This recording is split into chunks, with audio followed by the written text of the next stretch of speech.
Esta es la actividad 1 como parte de las prácticas del segundo parcial, que consiste en la prueba de funcionamiento del transistor y la medición de la ganancia de corriente.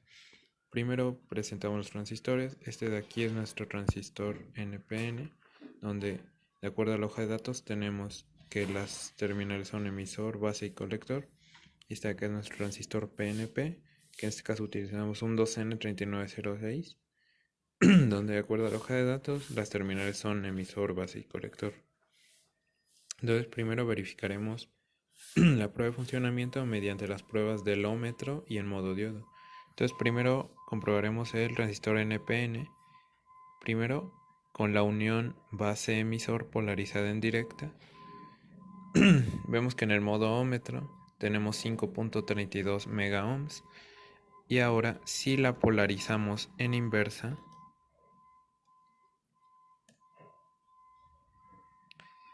tenemos una resistencia muy alta indicando el correcto funcionamiento de esta unión.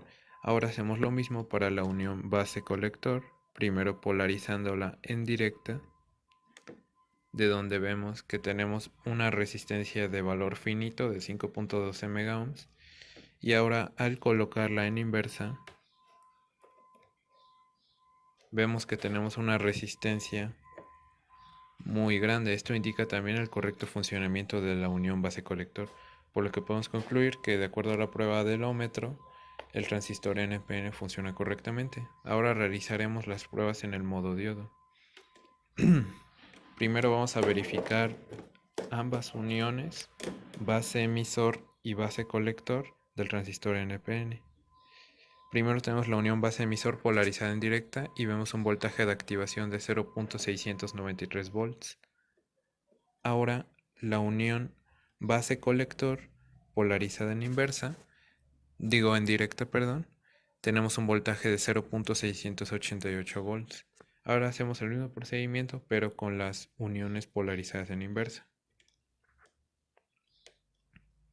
Primero tenemos la unión base emisor polarizada en inversa y vemos que no hay voltaje de activación. Y ahora la unión base colector polarizada en inversa.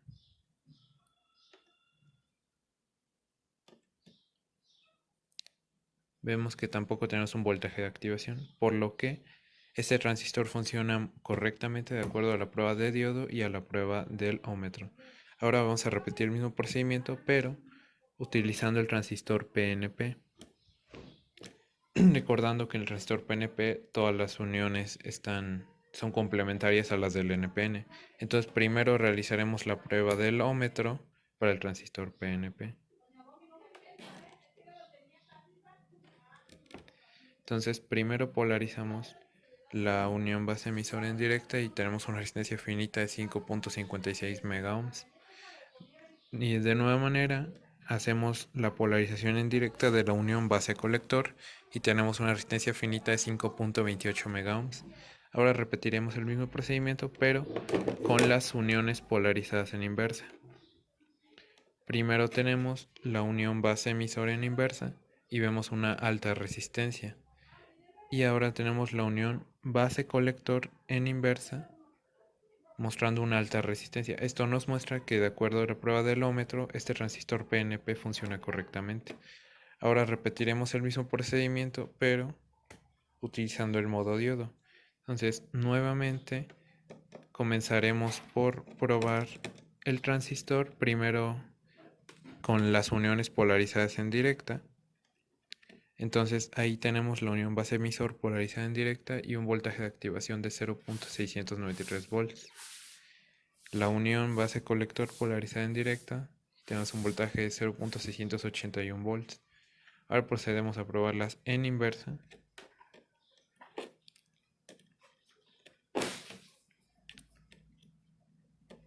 Y vemos que en la unión base emisor polarizada en inversa no tenemos voltaje de activación. Así como en la unión base colector polarizada en inversa tampoco tenemos ningún voltaje. Esto nos indica que de acuerdo a la prueba del diodo, el transistor PNP también tiene un correcto funcionamiento. Ahora mostraremos la medición de las ganancias de corrientes para cada uno de los transistores. Para ello, dado que multímetro utilizado no cuenta con el socket de medición de HF, utilizaremos un circuito de base emisor para medir las corrientes tanto en el colector como en el emisor para cada transistor y determinaremos empíricamente la beta. Entonces primero este es el circuito del NPN y cabe destacar que estamos probando con 6 volts, con un voltaje de 6 volts. Y ahora en primer lugar mediremos la corriente en el colector del circuito del transistor NPN. Entonces ahí ya está energizado y tenemos una corriente en el colector de 1.65 miliamperes. Y ahora repetimos el mismo procedimiento, pero para la corriente de la base.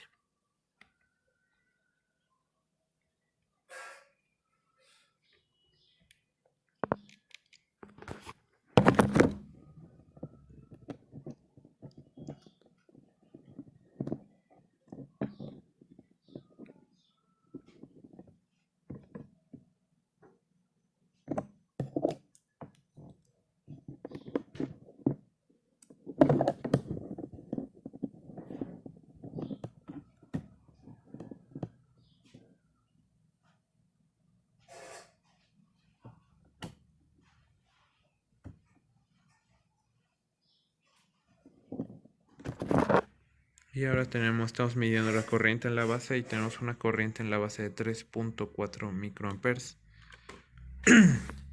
Esto nos da una ganancia empírica de 1.65 miliamperes entre 3.4 microamperes. Y tenemos una ganancia de 485.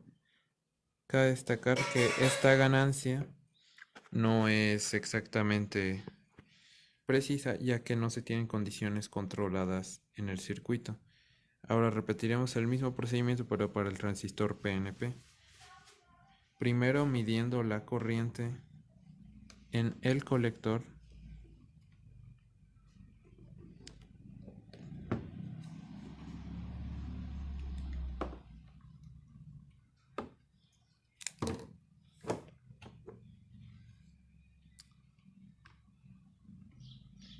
y tenemos una corriente en el colector de 1.38 miliamperes. Ahora hacemos lo mismo pero para la base.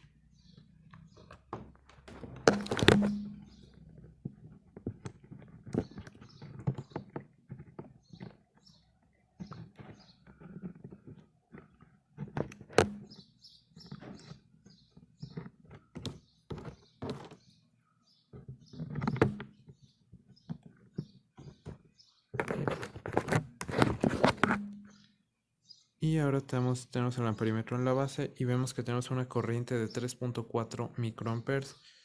Entonces tendríamos 1.68 miliamperes entre 3.4 microamperes y nos daría una ganancia aproximadamente igual de 485.